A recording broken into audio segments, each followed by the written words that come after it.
Cześć, witajcie w kolejnym już odcinku z serii turystycznej po południowych Niemczech. Dziś w roli głównej wystąpi Augsburg jako kolejny po Norymberdze przedstawiciel Bawarii.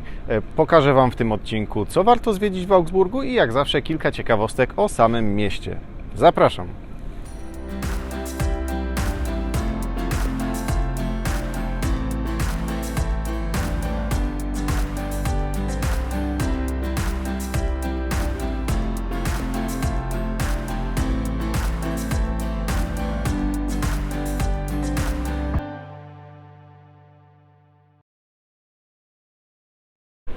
Jeszcze w odcinku o nie tak dalekim od Augsburga Ulm mówiłem, że jest to jedno z najstarszych miast w Niemczech. W co nie wątpię, ale Augsburg bije Ulm na głowę, bo zostało założone w 15 roku przed naszą erą.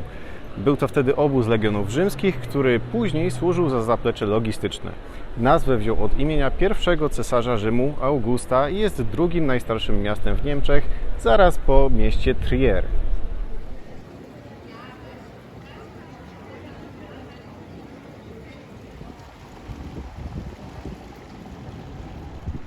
W późniejszych wiekach Augsburg jest wspominany w przekazach cesarstwa Franków, a następnie znów pokazuje się w zapisach historii na początku X wieku.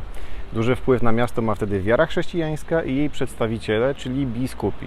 Dzięki swojej pozycji miastu zostaje nadany status miasta cesarskiego przez króla Rudolfa Habsburga w 1276, dzięki czemu Augsburg mógł umocnić swoją pozycję i swobody.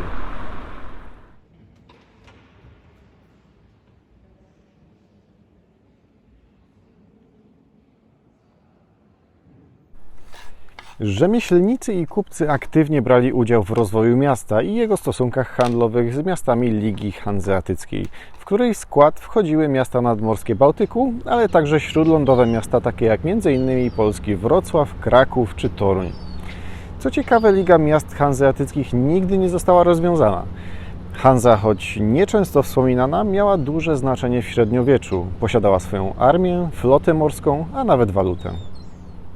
Augsburg był znany z drukowania ksiąg na przełomie XV i XVI wieku oraz wykuwania monet aż do początków XIX wieku. W mieście działały dwa znane rody kupieckie, Fugger i Welser, dzięki czemu Augsburg wraz z kolonią Pragą i Norymbergą były ówczesnymi największymi miastami Świętego Cesarstwa Rzymskiego Narodu Niemieckiego. Jednym z miejsc ciekawych do odwiedzenia jest Pałac Fuggerów, jednej z najważniejszych rodzin w mieście przed momentem wspomnianych. W pałacu tym gościli najznamienitsi goście, tacy jak książęta, królowie, a nawet cesarze. Miały tu miejsce ważne wydarzenia w trakcie reformacji. W 1518 roku odbyły się tutaj negocjacje wysłannika papieża kardynała Thomasa Kajetana z Marcinem Lutrem. Kiedy Marcin Luther odmówił wycofania swoich 95 tez, musiał zostać ewakuowany w obawie przed aresztowaniem. Rodzina Fuggerów, pomimo swoich wielkich wpływów, wspierała również lokalną społeczność i najuboższych. W roku śmierci Jakuba Fuggera w 1525 roku działały już 52 domy socjalne wybudowane przez Fundację Fuggerów i były to pierwsze lokale socjalne na świecie. Mogli z nich korzystać katolicy, którzy znaleźli się w potrzebie za niewielką opłatę, oraz odmówienie 3 modlitw dziennie w intencji Jakuba Fuggera. Osiedle było ogrodzone i strzeżone, a na jego terenie był system studni i przepompowni wody. Mieszkańcy często pracowali na miejscu jako straż, pielęgniarki w szpitalach, cieśle lub przy generalnym utrzymaniu tego miejsca. Na przestrzeni wieków rozbudowywano to miejsce i dziś znajduje się tutaj 140 mieszkań w 67 domach. Zapewniono aktualne miejskie rozwiązania, takie jak bieżąca woda, kanalizacja, telewizja, internet, ale zasady się nie zmieniły. Mieszkańcy wciąż muszą wnosić taką samą opłatę, która dziś wynosi 88 eurocentów. Wciąż muszą to być katolicy w potrzebie i muszą odmawiać 3 modlitwy dziennie. Więcej o dziejach rodu Fuggerów można dowiedzieć się oczywiście z muzeów, które znajdują się na terenie domów Fuggerei. Znajdziemy też ciekawostki o osobach, które tutaj mieszkały i zapisały się na kartach historii. Na przykład pradziadek Wolfganga Amadeusza Mozarta, który tu mieszkał wraz z rodziną przez 13 lat. W czasie wojny 30-letniej w XVII wieku miasto było oblegane przez połączone siły Szwedów i Francuzów. W wskutek czego zginęło nawet 5000 obywateli, ponieważ najeźdźcy blokowali dostawy jedzenia. W pewnym momencie siły bawarskie odparły oblężenia, ale nie na długo. Augsburg musiał zapłacić dużą cenę, aby przetrwać, a w ciągu wojny zmiany frontu zdarzały się jeszcze kilka razy w ten sam sposób. Wydarzenia z tej wojny zostały zapamiętane dzięki pomnikowi piekarza Konrada Hackera. Legenda głosi, że podczas oblężenia rzucił wypieczoną bagietkę z murów miasta, żeby pokazać najeźdźcom, że w mieście jest mnóstwo jedzenia i obniżyć ich morale. Mówią, że dotknięcie nosa piekarza Konrada przyniesie szczęście, szczególnie dla zakochanych. A szczęścia nie należy odmawiać. W kolejnych wiekach Augsburg wyróżniał się w produkcji tkanin oraz instrumentów muzycznych, z których korzystała wspomniana już rodzina Mozartów oraz Ludwig van Beethoven. Dom Mozartów, w którym wychowywał się młody Amadeusz, jest jedną z atrakcji Augsburga i można ją odwiedzić, aby dowiedzieć się więcej o jego biografii. Gościem tutejszych lokali była też taka osobistość jak Rudolf Diesel, czyli wynalazca silnika wysokoprężnego. Na początku XIX wieku Augsburg stracił swoją niepodległość na rzecz Bawarii w 1805 roku. Od tamtego czasu miasto rozwijało się w duchu rewolucji przemysłowej. Rozwijano wspomniany już przemysł tekstylny i kolej.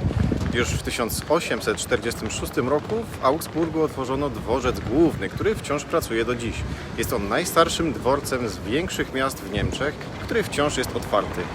Choć jak teraz tutaj jestem, to faktycznie wygląda on na stary dworzec, ale nic specjalnego poza tym. Powstały tutaj również znane marki takie jak Maschinenfabrik Augsburg-Nürnberg, które raczej wszyscy kojarzą pod skrótem MAN, oraz fabryki samolotów Messerschmitt.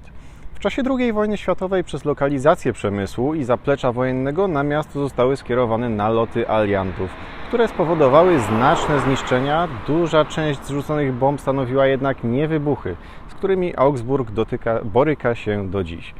Ostatni raz odnaleziono bomby w 2016 roku, a ewakuacja dotknęła 54 000 mieszkańców.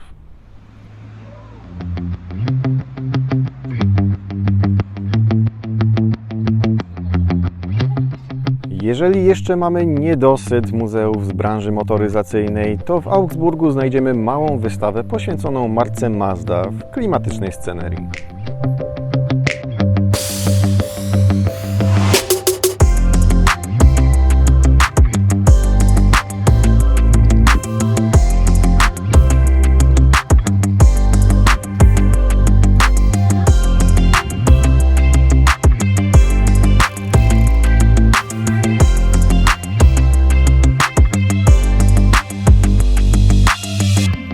Augsburg ma bogatą historię i na pewno stanowi ciekawy kąsek na weekendową wycieczkę.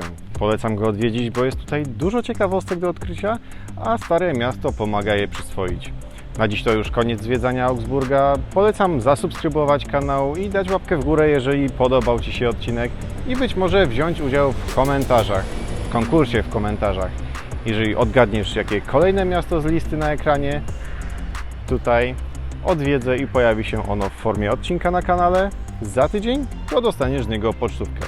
Są już przygotowane, więc na pewno dotrą. Dziękuję za to, że oglądacie moje filmy i widzimy się już za tydzień.